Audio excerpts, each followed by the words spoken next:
Garuda Express, an international courier service.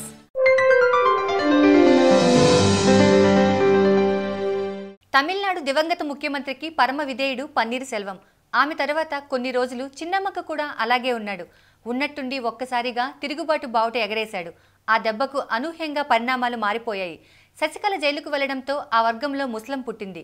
Sasikala దినకరన్లను వెళ్లగొట్టడానికి paneer వేసిన sketch Sasikala కుటుంబానికి దడ పుట్టిస్తోంది. ఇంతకీ పన్నీర్ వేసిన వ్యూహం ఏమిటి? ఆ వ్యూహంలో శశికళ ఎలా చిక్కుకుంది? తాను నిండా ముంచిన జయలలిత ప్రియసఖి శశికళను లేవకుండా కొట్టడమే వ్యూహంగా మాజీ ముఖ్యమంత్రి పన్నీర్ సెల్వం స్కెచ్ చేస్తున్నట్టు కనబడుతోంది.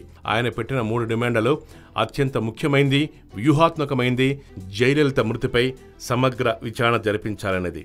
ఆమె మృతిపై సమగ్ర విచారణ జరిపితే శశికళ పాత్ర బయటపడుతుందని, దానివల్ల శశికళకు భవిష్యత్ ఉన్నదన్నది పన్నీర్ సెల్వం స్కెచ్. అందుకే అత్యంత వ్యూహాత్మకంగా జయలలిత మృతిపై విచారణ జరిపించాలని పదే పదే ఆయన డిమాండ్ చేస్తున్నారు. ముఖ్యమంత్రి పళనిస్వామితో కలిసి పనిచేయడానికి, తన వర్గాన్ని ఆయన వర్గంలో కలపడానికి ఆయన మరో 2 డిమాండ్లు పెట్టారు.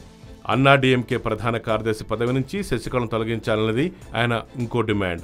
మొత్తానికైతే శశికళను దినకరన్ను పార్టీ నుంచి తప్పించే 2 డిమాండ్లను ఆయన సాధించారు. తమిళనాడు ముఖ్యమంత్రి పీఠం కోసం సాగిన పోరులో జైలుకు వెళ్లి శశికళ తన పంతాన్ని నెగ్గించుకున్నారు.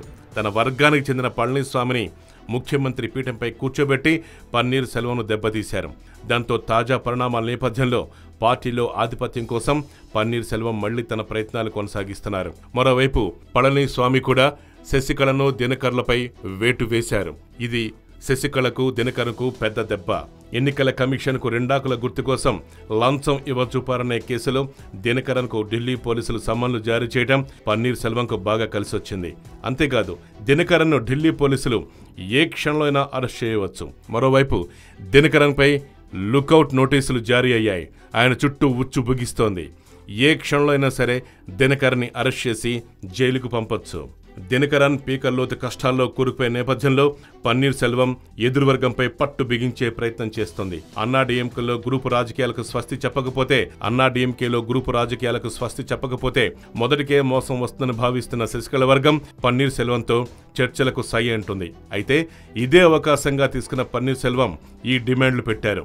శశికళ పార్టీ ప్రధాన కార్యదర్శిగా కొనసాగడంపై పన్నీర్ మొదటి నుంచి అసంతృప్తితో ఉన్నారు. దాంతో పళని వర్గం దినకరన్ను, శశికళను పార్టీ నుంచి తప్పించేసింది.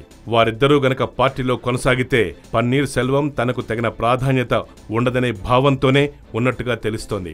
శశికళమో జైలుకెళ్లింది. దినకరన్ కూడా తప్పించేసుకుంటే ఇక పన్నీర్ సెల్వానికి తిరుగుండదు.